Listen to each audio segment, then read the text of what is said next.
So you say you ain't got no fancy pastry shop in your house, nor a donut shop neither? Hey, don't worry about it, 'cause I got you fixed up. I'm talking about a blueberry cream cheese turnover, deep fried or baked. It's gonna make your sweet tooth jump out of your mouth. Stick around.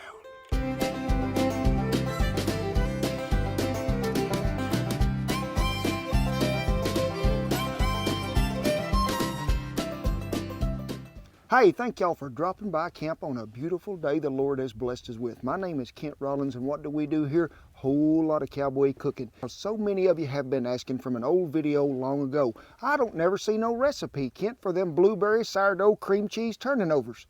Well, you're in luck today, because I'm going to show you two versions of them, one baked, one fried. The channel will have everything you need to know right there in the little recipe listed below the video. So today we're going to be making a sourdough pie crust for these little blueberry turnovers, but you can use whatever you got on hand, whether it be one of them store-bought or any other thing, but I would recommend you try this recipe just once. We're going to start with 2 cups of flour, and we'll use about a half liter for sprinkling and everything else. A teaspoon of salt. Teaspoon of baking powder. Now you can add cinnamon to this, nutmeg, or you can leave it out and have a plain white pie crust, whatever you want to do. But I like a little cinnamon in mine, and I'm just going to put a dab in there, probably about a half a teaspoon. Now mix all these dry ingredients really well. You're losing out. Yeah, there's a little breeze in Oklahoma today. Now we're going to have about 2½ tablespoons of sugar, which is about that much. So what do we got? A stick of lard. You know, this is one of the greatest inventions ever made. You can get it in a stick of lard. It is exactly 1 cup, so that's how much we be needing. And I like to sort of just chunk it up. Now, if you want to do this in a little more creative fashion, you can put this lard in the ice box and get it really chilled, or maybe in the freezer for just a minute. Run it down a cheese grater. It will incorporate a little quicker. Now they make them deals, pastry cutters, well, I don't know what they are, but this is what my mama always used, so that's what we use today. And we're just going to cut this in there till we get it blended really well. Now, as you've seen, folks, there's still quite a bit of that chunky lard in there. We're going to add just a little more flour, probably about 1/4 of a cup. Sprinkle her in there really well and go back to mixing, because it's just a little wet. Well, it's time to get your hands in it. I always like to get it to that point to where it's nearly like a cracker crumb, and then I like to take it between your hands. We're just trying to bust all them big chunks of lard up to get it well incorporated. We added an additional 1/4 to a half a cup of all-purpose flour here to get it to this consistency that we want. You can see it's pretty well all mixed and incorporated well. Sourdough is going to be a different thickness in wherever you live due to the country and the environment and the temperature in which it is. We started that starter at the house last night, got it set 24 hours, started it once, it is ready to go. You can see it is a setting over here by Bertha, staying warm. Now, people say, you can't use that in cold weather. Oh, you can. I keep it warm a lot. Then I'll preheat me one of them Yeti ice chests, pour a little hot water in there, set that crock jar in there. It'll stay that temperature till I get ready to use it again. So I'm going to take the kerchief off it, stir it pretty well, and we're going to start with an even up cup. I like to sort of incorporate it around and around to get everybody on an even playing field. And it may take just a little more than this, folks. We're just going to have to see, because we went back and added some more flour. But we might be pretty close to on the money. Flour just a little on your hands. And we're going to make this in just a soft ball of dough. Well, you can see, folks, it don't take long to get there. And I just want it soft and pliable, not dry where it cracks all apart. It's not tacky. It is just right. We're going to flour as a board. I like to give it a little patting right there at the first to get it started.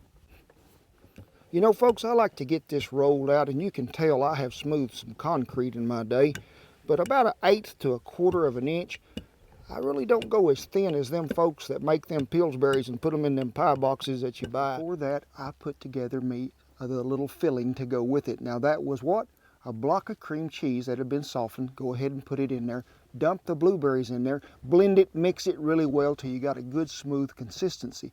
Then we're going to add a tablespoon of sugar and about a teaspoon of vanilla and mix well again. So get you something that you can cut them with. Now what do I use? Hey, it's in my kitchen at all times. It is a fancy gadget that I have invented many years back. It's called the top to the Folgers can, it is. Now it's about 6 inches.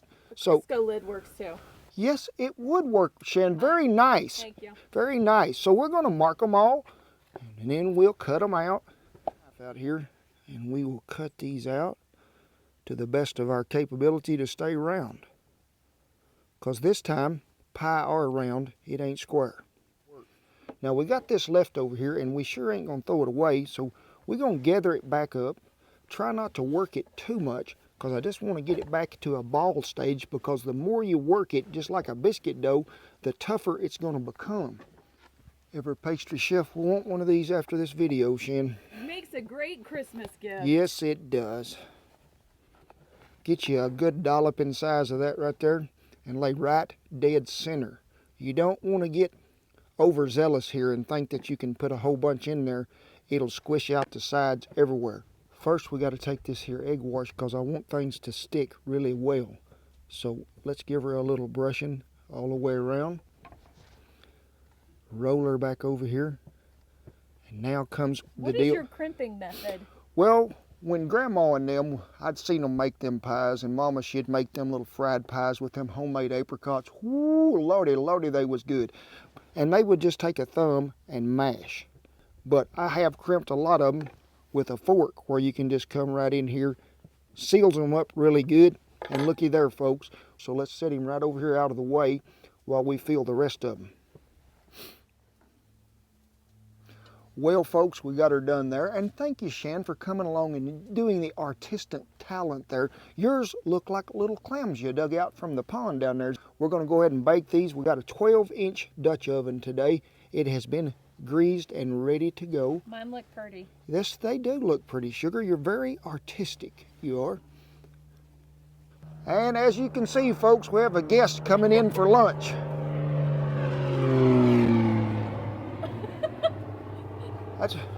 That's a drive-up window. He's going to come by when them are through in a minute. I'm just going to pitch one up there to him. So let me get this out there on the trivet and get us some coals, and let's get to cooking because he'll be back in a minute.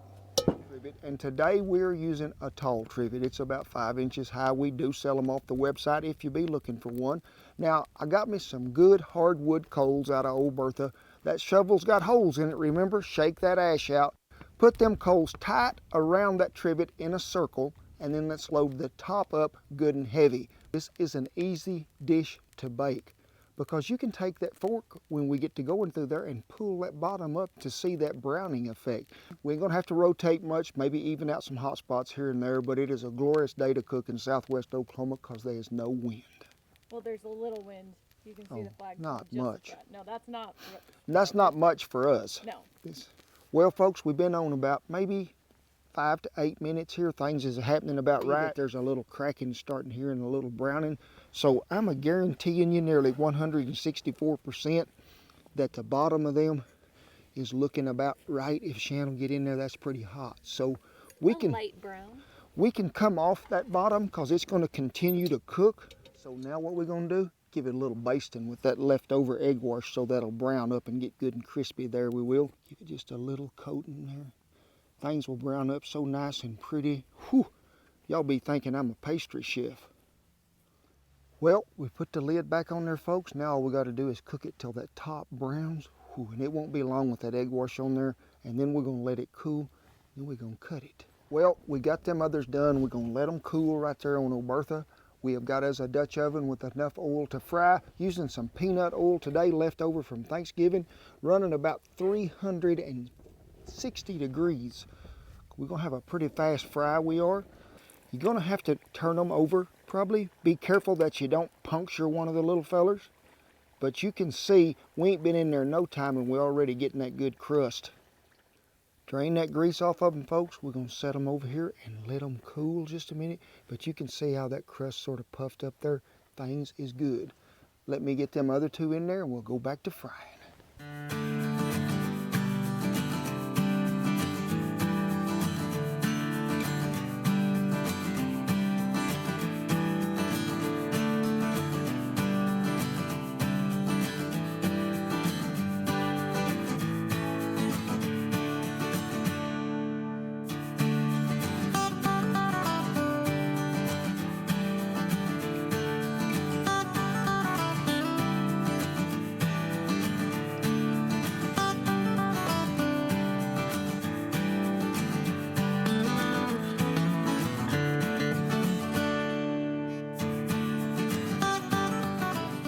come out of that grease, I like to give them a sprinkling of powdered sugar. You can put on there whatever you want, but I love that. It'll stick to it when it's got that grease on there a little better. Let's look at these little bake fellers and see what's happening. That sourdough makes such a wonderful crust. Now, you could brush them with a little butter if you wanted to right at the end, put you some powdered sugar, or you could make you some powdered sugar and milk glaze with a little vanilla or almond extract. Glaze them however you want them. But folks, really the only thing I ever liked to put on them was my teeth. Well, that was like a little giddy up. And I like that crust because it's got that good crispiness to it and flakiness in there, and that's what it's about. You get that good crust of that sourdough, but then you get that filling of that cream cheese and them blueberries mixed together. It's like a happy dance all the way down your throat going that away, because it is some of that good eating. See that, Shan? That's what you call a happy moon right there, darling. This is really good. Got that powdered sugar on there. We fixing to do this little deal right here so I can see in there. Look at that. Whoa. See that little air pocket in there, that crust? Hang